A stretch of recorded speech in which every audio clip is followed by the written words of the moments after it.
বন্ধুরা, আজ আমরা গাধার সাথে তর্ক এই গল্পটি শুনব। বেশ কিছুদিন হলো গাধার সঙ্গে হরিণের বন্ধুত্ব হয়েছে। এরপর থেকে তারা দুজন একসঙ্গে ঘুরে বেড়ায়, মাঠের ঘাস মজা করে খায়, গল্প করে। এভাবেই ভারী আনন্দে কাটছিল তাদের দিন। একদিন সকালে গাধা আর হরিণ একটা মাঠে ঘাস খাচ্ছে। দেখো বন্ধু, ঘাসগুলো কি হলুদ আর খেতে ভারী মজা। কোথায় হলুদ? সব ঘাস তো কচি কচি, আর কচি ঘাস তো সবুজই হয়, আর হলুদ হয় হচ্ছে মরে গেলে।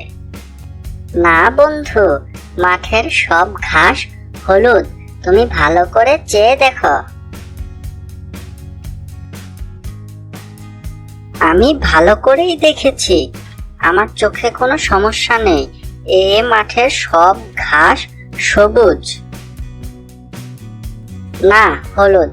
আমার চোখেও কোনো সমস্যা নেই, আমিও পরিষ্কার দেখতে পাচ্ছি ঘাসগুলো সব হলুদ। না, সবুজ। এ তর্ক অনেকক্ষণ চলল। একসময় হরিণ বলল, চলো তাহলে আমরা দুজন বনের রাজা সিংহের কাছে যাই। তাকে গিয়ে বলি, তিনি এসে দেখে বলুন মাঠের ঘাস হলুদ না সবুজ। গাধা আর হরিণ সিংহের কাছে গেল।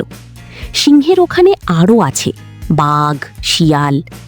হরিণ আর গাধাকে দেখে সিংহ বলল, কি ব্যাপার, তোমরা এখানে কেন? কোনো সমস্যা হয়েছে? তাহলে বলে ফেলো।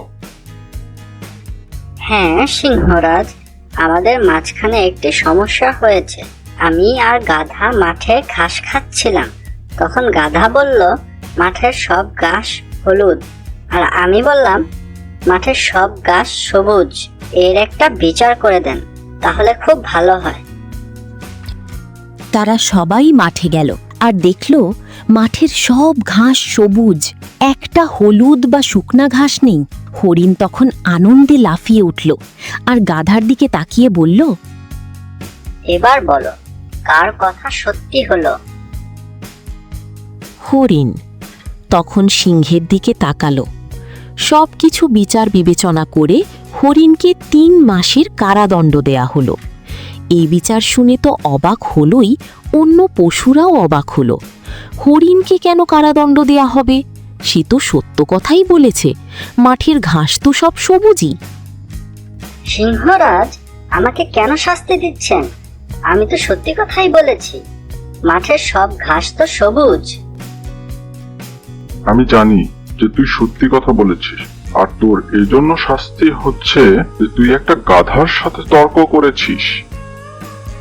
তাহলে বন্ধুরা, আমরা এই গল্প থেকে কি শিখলাম? বোকাদের সাথে তর্ক করা উচিত নয়, এতে নিজেরই ক্ষতি হয়। বন্ধুরা, চ্যানেলটা যদি ভালো লেগে থাকে তাহলে সাবস্ক্রাইব করে দিবেন।